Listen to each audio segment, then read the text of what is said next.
Session with Dr. Farid Holakouee.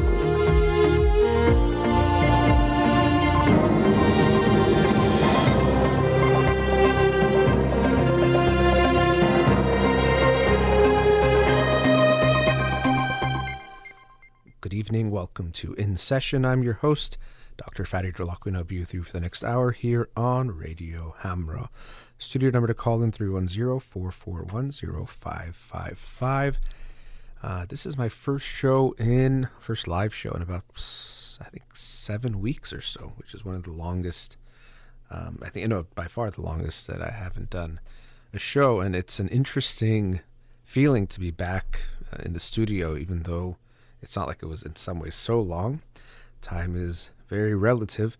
But I'm struck by how, in some ways, that we talk about kind of like riding a bike feeling, something you've done a lot of times. So I have some of that as I'm here sitting in the studio, but it's also, I'm struck by how much habit can change in a short amount of time as well, that it feels new in a way, sitting here again as I was starting, and I was trying to actually remember the phone number, and I was not sure if I was going to say the phone number correctly. I hope I did. Maybe I didn't even say the right number. But yeah, there's just it's a reminder of how much we are shaped by habits and routines and the things that we do, and then also the things that we don't do. And it might not seem like we're doing much on any given day, but really it's those slow changes that are the real change.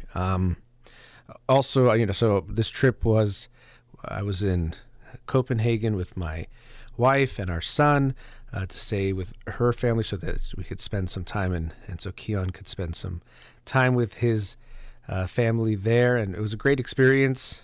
Copenhagen is a wonderful city. Denmark's a wonderful country.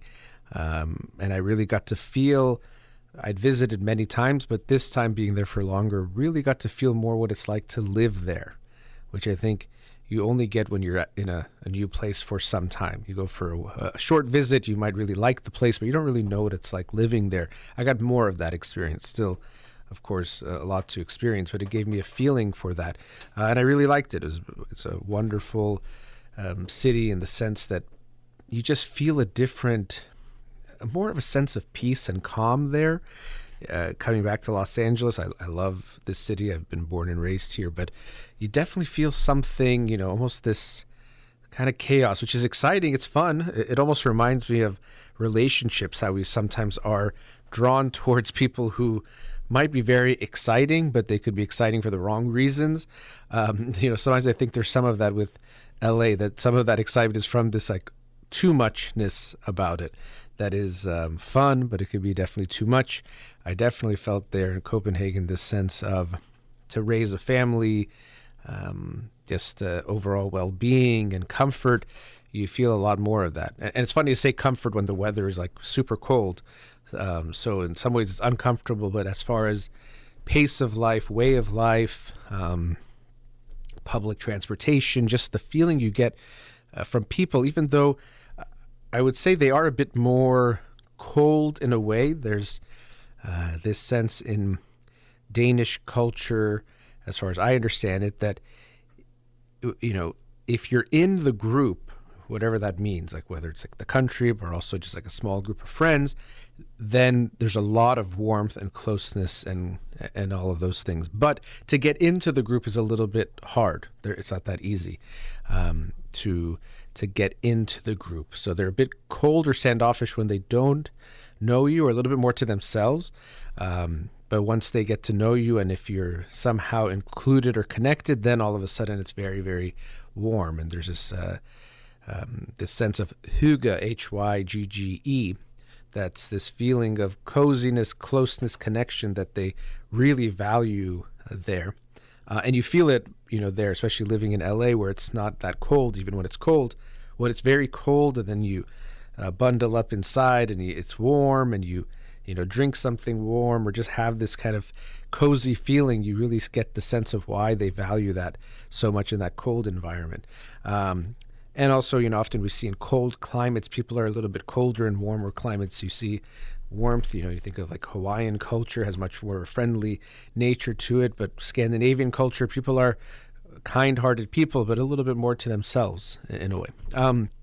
But still, overall, the feeling was very calm, very safe. People are, taking public transportation late at night without really worries. I'm not trying to paint it so as we do this, we go to another culture or talk about another culture or country as if it's, paradise and everything is perfect there, or raise your kids the way people in France raise their kids, or raise their kids because they're doing everything right. I usually think there's good and bad to take from every culture, every society. And so I'm not here to tell you that everything's perfect there, because that's not the truth. But there definitely was a lot that I really liked and enjoyed about it. And, I'm sure we'll go back again soon. Going back to what I was saying to start the show about habits and routines and how they can change. It brings to mind so many things. One is that we tend to think things are the way they are and they always will be that way.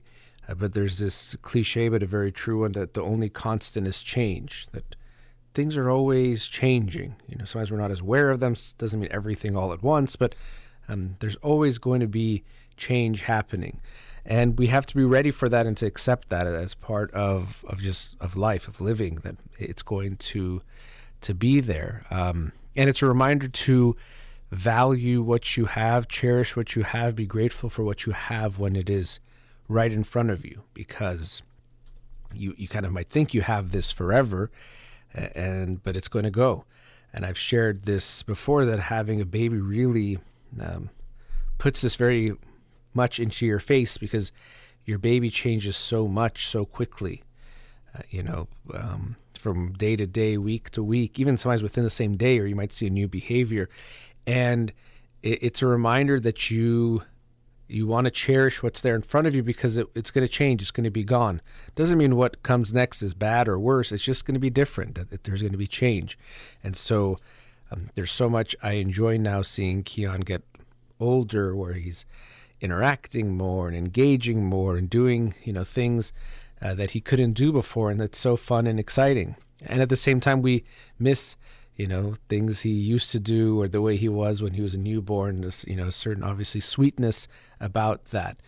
And also this feeling of you want to just freeze time a little bit. Like right now, he's so cute and it's so fun being around him. And I know even it might get more engaging as he obviously gets older, but he's just, sometimes I look at him, I'm like, oh my gosh, like I just, you're so beautiful. It's like the most beautiful thing I've ever seen.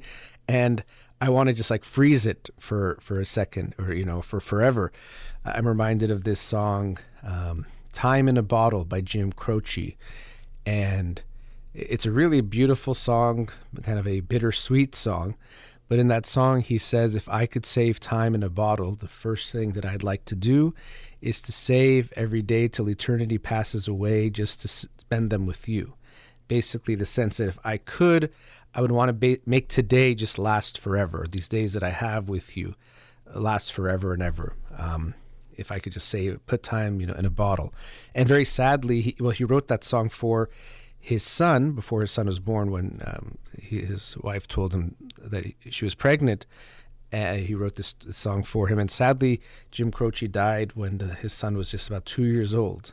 I think it was in a plane accident or some kind of tragic accident, that he died when his son was very young.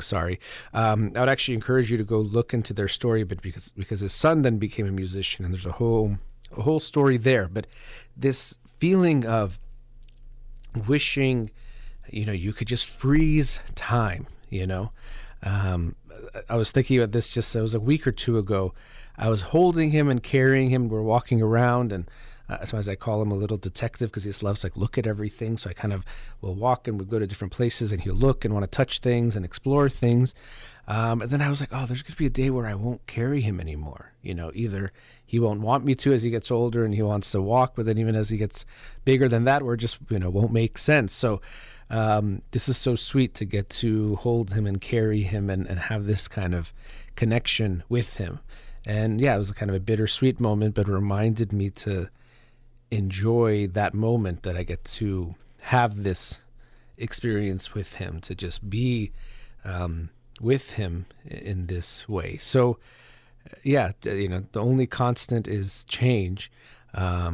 And going back to the sense of how routines and habits can take form, and it's kind of slow, but then it becomes so solidified. When we first got to Copenhagen, it felt, I'd been there before and been to their home before, but still it kind of had this obviously newness and change, and even obviously time change, which is a huge adjustment, especially when you have a baby, because their clock, might not just change with the clock. So you have to, their internal clock might not change with that external clock. So you have to, try to take them outside and just be ready for, wakings at all sorts of times, and feeling like the day is starting when you maybe want to sleep. But it took some time. But after a while, especially after a few weeks, that started to feel like home where we were. And me and my wife would kind of joke like, oh, yeah, we almost forgot about our home back in Los Angeles, or where we lived here. Kind of felt like a foreign place, where we forgot, like, how do you even get into the elevator? Where's the, how do you get to which key do you use? Kind of joking about it, but really it felt that way, being away just for a short time. So when did that happen? I don't know. It wasn't that it happened in one day. Gradually, this feeling started to come about that, this is more of a home, and where is that? And it's a reminder for me of this sense of, as I was saying, change, and, valuing what you have, because you don't know when it's going to be gone. And it's also a reminder that things will change, good and bad. So, sometimes we go through a bad time, and it's a reminder that time won't last forever either. Change is, I guess it's not good or bad, it just is, but it's going to be in all directions or in all ways. So, we're lucky that we wake up and there's a new day, and it can be a different day. It can be a bit different from the day before if that day wasn't so good, or just it's another chance at life and a chance to experience things. So, there's a lot that was, interesting for me going through this experience, being away for quite some time and then coming back, readjusting to things, and just noticing all the things that you kind of take for granted, or ways of life that you take for granted. That was also something that was, interesting, seeing people's demeanor, the things that they care about. One thing that definitely stands out is people are much less materialistic there, especially, comparing it to LA, where we have such a focus on money and what car you have, clothes you have, those kinds of things matter a lot. In the Danish culture, it's very different, and something that I think I valued that they don't value those things so much, or they don't pay attention. Doesn't mean they don't. Again, I'm not trying to say they're just, everyone is angels walking around there, and they're, don't get affected by these things. But you notice a difference in the emphasis. The things that people tend to care about are the same things for the most part, but you can see big changes in the emphasis of what they care about, and how much importance, time, significance is put on different things. And I felt that, especially over time, just seeing the ways, life is, what they do. Even you're going out and it's so cold, so you're just bundling up. And yes, you might try to make it look a little bit stylish, but it's way more about comfort over fashion or how you look. You just want to make sure you're warm, because if you're cold in that kind of weather, and then if you're out for a while, it's going to be a long day or night. And so you don't want that to happen. So you just even feel a difference in the focus is trying to make sure you're comfortable and safe, more than how you look to a degree. Again, it's not that they don't care, but you will care less when you're worried that if you are not wearing the right clothes, or if you're not bundled up enough, it's going to be unhealthy for you, or it's going to be really painful. So just you saw those kinds of differences, which is also a reminder that things don't have to be the way that they are. When you live somewhere, when you experience things for some time, when there are norms and ways of doing things and ways of not doing things, they seem to be natural over time. There's this tendency that if I feel something automatically, then it must be natural. And people will use this for excuses. Oh, a woman shouldn't do this, a man shouldn't do this, or money is this, or manners, or whatever it might be. Because something feels automatic, we think, well, then it must be just natural and something ingrained in us. But things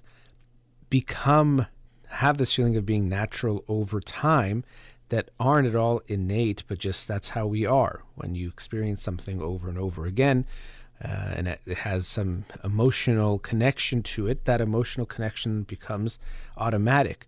For example, money. If you show someone a stack of money, we all will have a reaction to it, a feeling about that, some kind of excitement or, triggering some reward centers. I don't exactly know, but I'm sure it would when we see a large, stack of money. And so that can make it feel natural because it's so automatic and quick. You're not thinking, I should feel excited or good about this. You just feel it.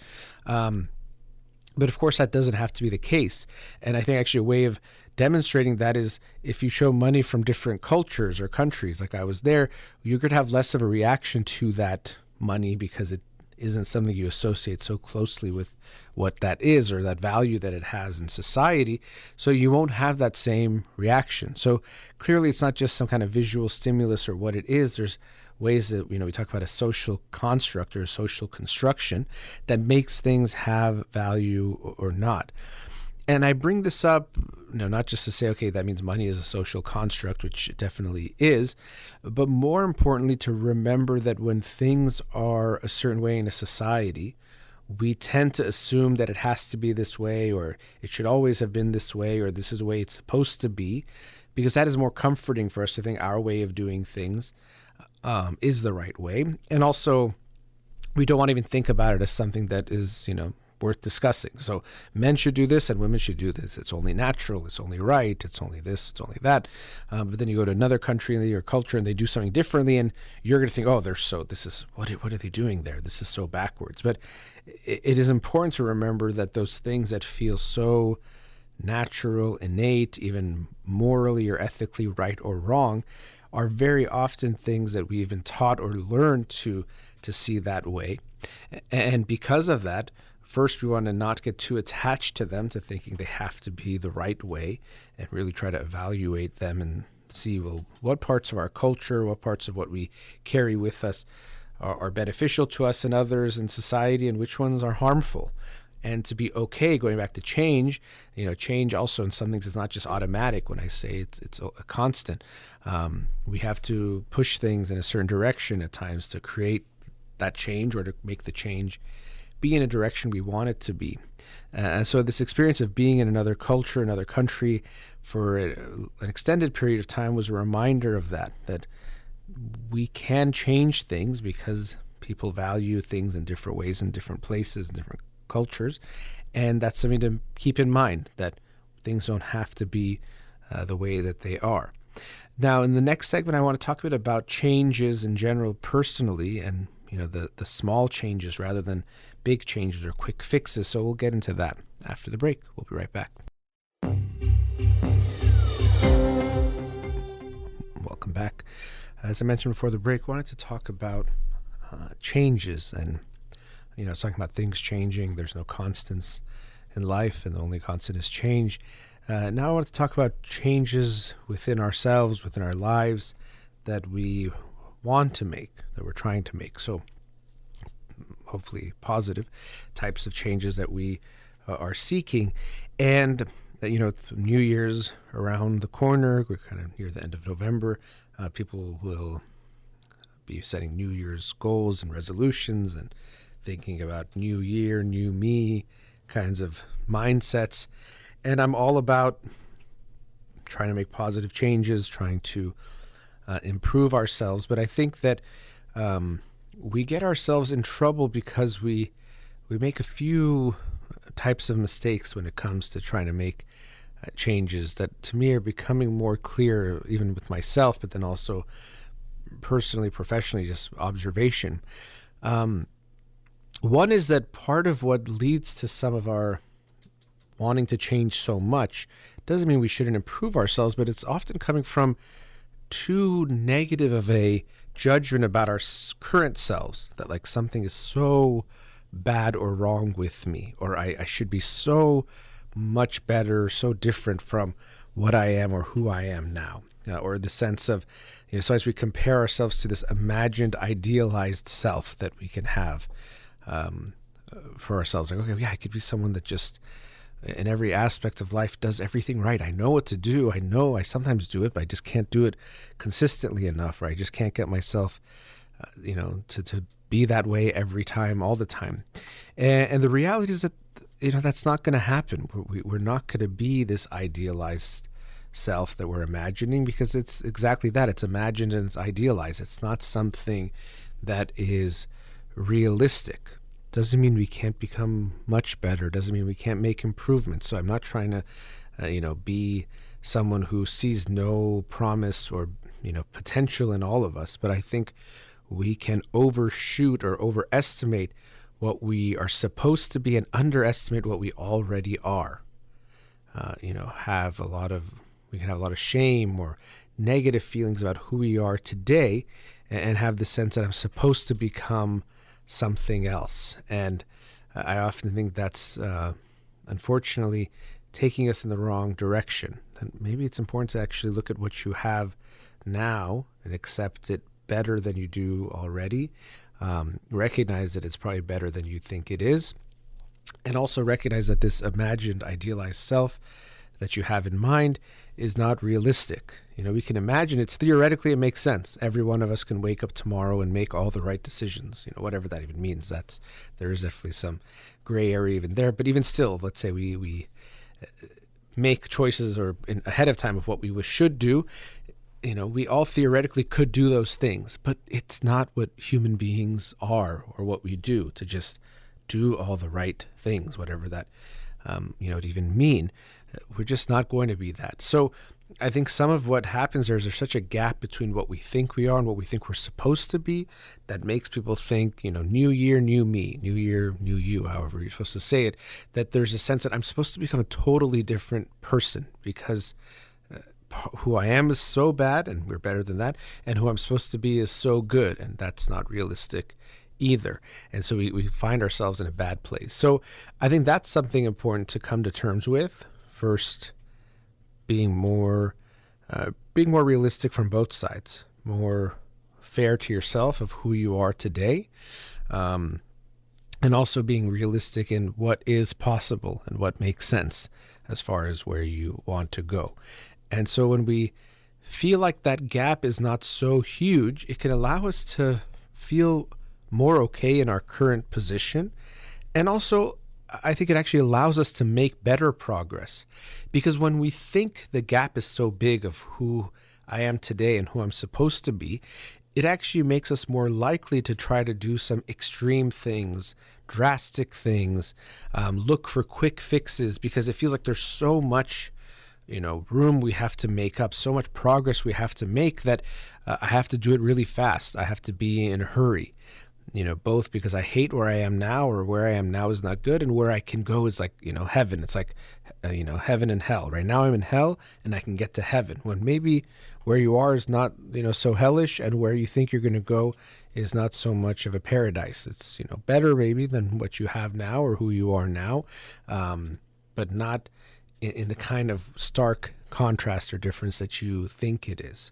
So I think that's one negative thing that people do, is that they underestimate who they are and what they are now, and they overestimate what they are supposed to be.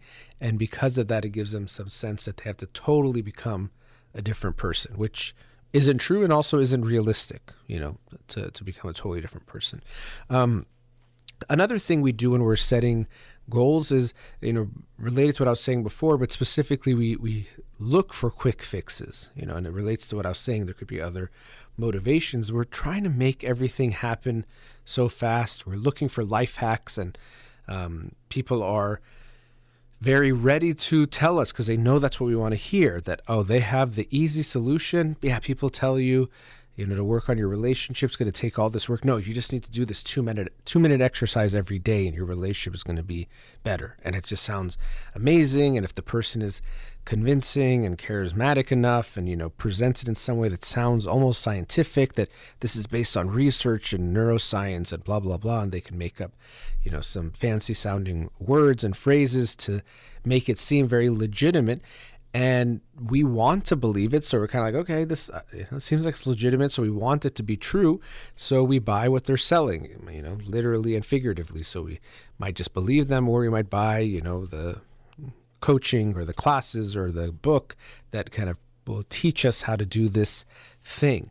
And so I think we have to be very aware that, of course, we would all want a quick fix. It makes sense that if you can make the positive change more quickly, you're going to want that. But we have to be very careful to not get too pulled into that desire, or to be blind or blind ourselves to the reality that quick fixes almost never exist or work.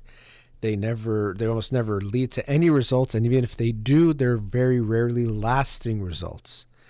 Something that makes you gain a lot of muscle really quickly, lose a lot of weight quickly, learn a language very quickly, whatever it is, if it's too much, too fast, probably it's not going to work, or if it does, the results won't last, which is what many people experience. They try something, they're looking for very quick results, and either they don't get those quick results and they give up, or they get them and then they stop doing the things because they're too extreme to continue, and then they end up losing the progress they did make, if they made that progress. And so, slow and steady wins the race, as the saying goes, that if you really want to make changes, I totally think they're possible, but they happen slowly. And when they happen slowly, they happen more deeply and become more real. So, if you're a very shy person, you can now imagine yourself, okay, tomorrow I'm going to walk into that party. I'm going to be the one talking to everyone and making jokes, and the life of the party, that's going to be me. And it makes sense, that you can imagine that. And I'm not saying it's not possible, but it's very unlikely that if you're someone who's very shy, that you'll go to the next party that you go to, and all of a sudden you're going to be the total life of the party. And going back to what I was saying before, first of all, probably it's okay that you're a bit shy. I'm not saying if it's making you really feel bad or uncomfortable, that's okay. But my point is, maybe you're being too harsh on yourself for being the way that you are. Then maybe you could be more accepting of that. And as I was saying previously, you don't have to go into the life of the party, but maybe I'd like to be more comfortable when I'm at a party. I'd like to initiate some conversations, or, say something, or dance a little bit more, whatever it might be. That sounds good. But this idea that you're going to be someone totally different, although you can imagine it, it's likely not realistic. It's probably in your imagination. So you can, okay, next party, I want to try to be more mindful of talking to a few people. Or if I notice I'm feeling shy and want to go to the bathroom, or I'm feeling like I want to, I'm not describing here. I also have to be careful. It's almost sounding like social anxiety rather than shyness. And sometimes we conflate the two, but, I'll leave that distinction for another time. But if you feel yourself trying to withdraw, or feeling that urge to withdraw, you might lean into the discomfort a little bit. Okay, I'm actually not going to go away and go get a drink, or, pretend like I'm on my phone. I'm going to try to engage with someone. That sounds like a great goal to make, rather than I have to be the life of the party the next time I show up to a party. Probably not going to happen if you're someone who is very shy. And that's something we all do. We kind of imagine this self. You're like, you know what? Why not, starting tomorrow, I'm going to wake up at 5 a.m. every day and work out. And now you're someone who's never woke up at 5 in the morning a day in your life, but all of a sudden you think tomorrow you're going to be the person that wakes up 5 a.m. every day. It's probably not going to happen, and that's okay. You might not need to do that to make progress, or you don't need to do that to make progress. You're trying to, go to this extreme idealized place, and people are ready to sell this to you. It's something that I'm seeing more and more with self-help and social media influencers, gurus, these kinds of things. It's so common that they want to sell you that quick fix because they know we're looking for it. And it makes them seem like they're so smart. Oh, people think it takes this long to change or to make this progress.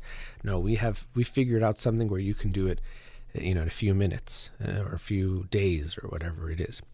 But, when you make slow, steady changes, the progress happens in these really, I'd say actually very beautiful ways, because you don't quite notice them. We're all looking for these huge aha moments, these huge breakthroughs.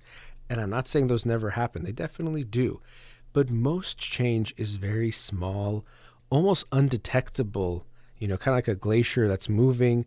In the moment, it might be undetectable, but over time, it could be a huge, change. I don't know if the Grand Canyon was caused by glaciers. For my analogy, I'm going to not check my facts and just finish the thought of something like a canyon, maybe not the Grand Canyon, can be formed by glaciers moving very, very slow over a long period of time. But the impact can be literally huge, this huge change that is created there.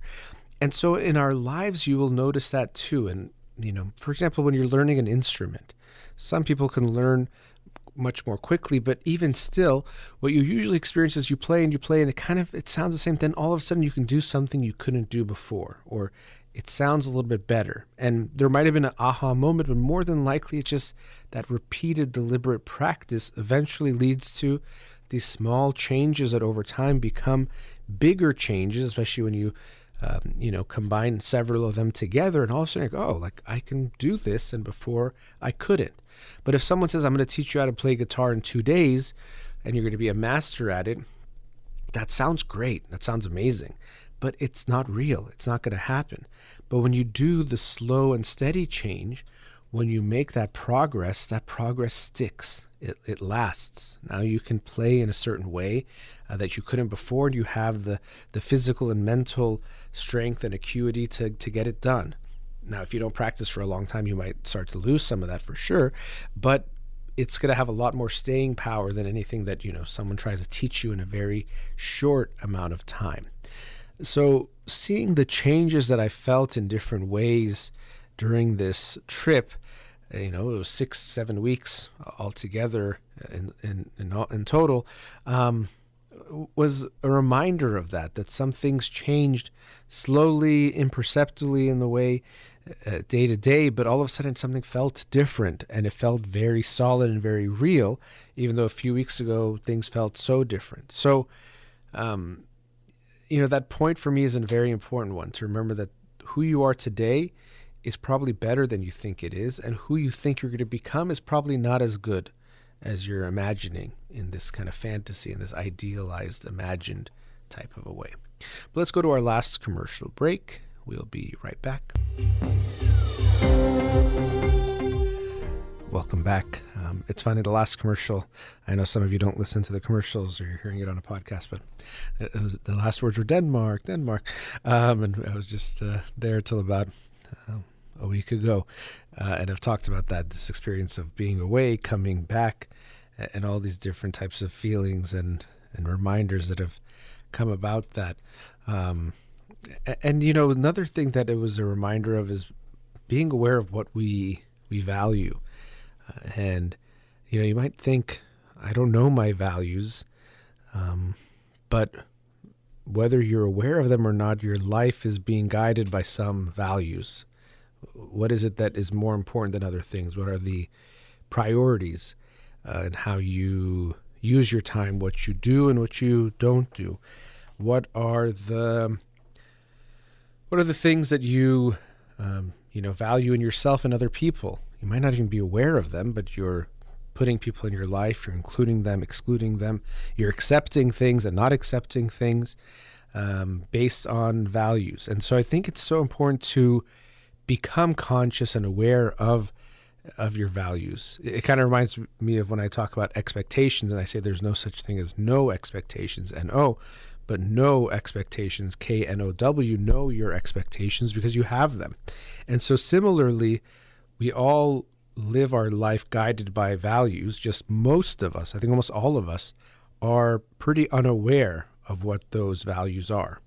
We might have a few that stand out, or a few that we want to be what's guiding us, but often we're not even aware, or if we look closely, we might see that we might say we value, for example, honesty, but then we're dealing in dishonest ways with people in our lives, business, whatever it might be. So, it's more about our actions and how we actually live our lives that matters, rather than what we might want to value. And so I think it is something important when you think of, it doesn't have to be for New Year's. The reason this comes to my mind is that people think so much about New Year's resolutions and these very sometimes surfacey types of goals, which can be very important too, don't get me wrong. But I think it'd be even more important to get a hold of your values, not necessarily to change them, in the same way we might do with New Year's resolutions, but to really understand them and then to make sure we are consciously choosing the values that are most important to us and that we want to be most important to us, and to live our life in that way. Because, I was talking about change in the last two segments, and, in the last segment, talking about positive changes that we try to make. But unfortunately, we could also go down negative paths. That same, pattern that I was talking about, and usually it's also slow. Sometimes some big jumps might push us in a negative direction, but overall it's a slow type of thing. We can go in a really bad place over time, and that can become very solid. If we start breaking some rules, we do it once, then it becomes easier to break that rule again and again, and it might just be the way we do things over time. And you see so many examples of this, of people who, now you look at them and they're doing some really bad, illegal behaviors, immoral behaviors in their lives, and it often started with some bad decision that went unchecked or just kept repeating, and now it's become the norm. It's really, really sad. Or I'm reminded of drug addiction. Very rarely, sometimes you hear about some drugs that can be so addictive that one or two uses can create an addiction. But in general, addiction is something that builds gradually. So you take the substance, you do, or do the behavior. It's not just the substances, but with substances, there's this very strong physiological, biological component, and then you do it again, and you do it again, and after a while, slowly, sadly, it goes from something you maybe do and have some enjoyment to something you now need just to be okay, and now the body also, and brain will be impacted by whatever that substance is, and you just see these slow changes. And so, as I was saying, I'm really struck by this, how deep and meaningful changes, good and now we're talking about the bad, can definitely take place. It happens sometimes at a speed that you don't notice in real time, but then over a bigger period of time, you'll notice some huge, huge changes. And so if we're not aware of the values driving our life, we could end up in a really bad place over time, but we might not even realize it. Kind of like a ship that if it's, just a little bit off from the direction it needs to be going in, after a long period of time, it's just going to end up in the middle of nowhere, or end up where it doesn't want to be. And we see this happening with people all the time. I can also give the example of relationships where, something I've always thought about when people say we grew apart, which is true, and it does happen, sadly, in a lot of relationships. But if you grew apart, you're in some way acknowledging that there was a time when you were close or connected or together, and then you grew apart, and now, over many years, the distance between the two of you is very, very far, and might feel like you can't, make up that space or reconnect. And sometimes it can be too late, no matter what you might try. Sometimes, the relationship could have gone to a point where there isn't really too much hope for recovery. But for you to have gone from that place of being close and connected to far apart and having grown apart, there was so many opportunities to try to reconnect when you weren't so far. Since I use the example of a ship, I'm now reminded of, or kind of have this image in my head of one person, and you're standing on two ships, and the ship starts spreading apart, and your legs start spreading to the point where you can't, do it anymore. Then you fall, or, things fall apart. And so there was a time when you were close enough together, and the spreading started to happen, the growing apart happened. And it was up to one or both of you in the relationship to recognize that and try to reconnect, instead of going in that further, that distant direction, go in a close direction, which usually means having some difficult conversations, having some acknowledgement of what you're doing to get there. So very often I go, oh, my partner's doing this, my partner's pushing me away, or my partner's impossible to talk to, or whatever it is that we blame them for. And we might not want to acknowledge what we are doing to also make the relationship go in the direction that it is going in. So I'll have to have some difficult conversations with our partner and also with ourselves if we really want to make things better.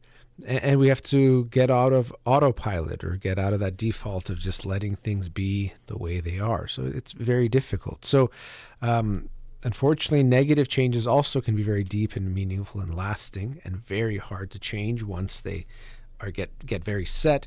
But we have to be conscious and aware of what directions we are going in. And, we can all pick up bad habits over time. We all do. Even I'm just thinking of things with like phones. I know it's a very cliche thing to talk about, but any of us that are old enough to be part of the pre-cell phone, especially pre-smartphone age or generation, we remember what that was like. You didn't have something constantly in your pocket that you just turn to and get distracted by. You would just have to live a lot of life just going around and being bored or having nothing occupying you, and you were used to that. But now, to think of, not having your phone could feel like, you're like suffocating or like something's really wrong. It's hard to survive without it. And that's really, sad. But again, another one of these examples of how something that feels so natural now or so innate or ingrained in you isn't something natural or something that has to be there. It's something that just has been repeated so many times that it feels so deeply part of who you are. So we can pick up good habits, we could pick up bad habits, and eventually they become unconscious, but it takes time for them to become unconscious. And that's why at the beginning we have to consciously choose what it is that we want to do. And as I was saying before about values, choose those and live by them. Because once our values are things that we don't want and they get deeply ingrained, it can be very hard to change those things. It becomes who we are and how we live our life and what our lives become. But we have a choice of what to do there. There's a book, How Will You Measure Your Life by, I don't know if it's Hayden Christensen, but I'm pretty sure the last name of the author is Christensen, a book I really enjoyed. And actually, some of those themes that I've talked about today are also in that book. I think he said something like, it's easier to do the right thing 100% of the time rather than 99% of the time. And it's related to this theme that if you start doing the wrong things, then you can kind of go more in this wrong direction, and then it starts to become a bigger and bigger part of who you are. And he said this because he went to Harvard Business School, and everyone there they're very intelligent, have lots of promise and potential. But then when he was going to his reunions, 10-year, 20-year, he was seeing that a lot of his classmates were getting into some bad things, failed marriages and things that can happen, but also illegal things. Maybe even like the people from Enron were in his class or something, but just people that were doing some corrupt things as well. And no one thinks that. No one's thinking, well, I'm going to get into business, or I'm going to take my business degree and then go do some shady things and corrupt things. But lo and behold, many people end up there. And it's about not taking that wrong step. I'm not saying we'll never take a wrong step. That would be contradicting what I was just saying in the previous segment about change and how we're never going to be perfect. So I'm not saying that in any way, but being mindful of the wrong steps, being aware of what we're doing to not make that who we are. You go far enough in the wrong direction, you're now just in a bad place. You're not where you started or where you want to be. And so we have to be mindful of that. So I think one of my main themes today that's sticking out for me as I'm talking about it is recognizing that change happens, but it happens in general in small, meaningful, long-lasting, deeper ways. The change is often imperceptible, especially in the day-to-day or in the moment. So that's a reminder that don't think that nothing is changing because you don't see something changing today. Almost all meaningful change happens slowly and unfolds in ways that we often can't see until sometimes some realizations or looking back over a period of time. And also being very aware, one, of the values we choose and how we live our life. So being conscious of those values, because we're all being driven by values, just we might not be aware of them, or maybe they're being chosen by other people if we're just following the life we think we're supposed to live based on other people's norms, values, or expectations. And then related to that, being very aware that because change does happen and can be very meaningful and long lasting, that we try to make sure it's in the positive direction. And that's not so easy to just know or to guarantee. We might think, of course, I want to make New Year's resolutions and change in these positive ways, but it might be also important to take into account, well, what are the negative ways I could change this year? And make sure I don't go in those negative directions either. Not just, I want to read more, exercise more, get healthier. That's good. But what about, getting more unhealthy or picking up a bad habit for your health or life in different ways? That also is, of course, very possible, and we have to be mindful of those things too. So change happens. It's always happening. And a lot of it is out of our control, and that's part of life that we always have to accept. But what is in our control, or at least in our influence, we want to be mindful of pushing in the positive direction rather than letting ourselves go into a negative one. All right, that brings us to the end of tonight's show. A big thank you to Farid here in the studio. You've been listening to In Session with Dr. Farid Holakouee, Zan Zendagi Azadi.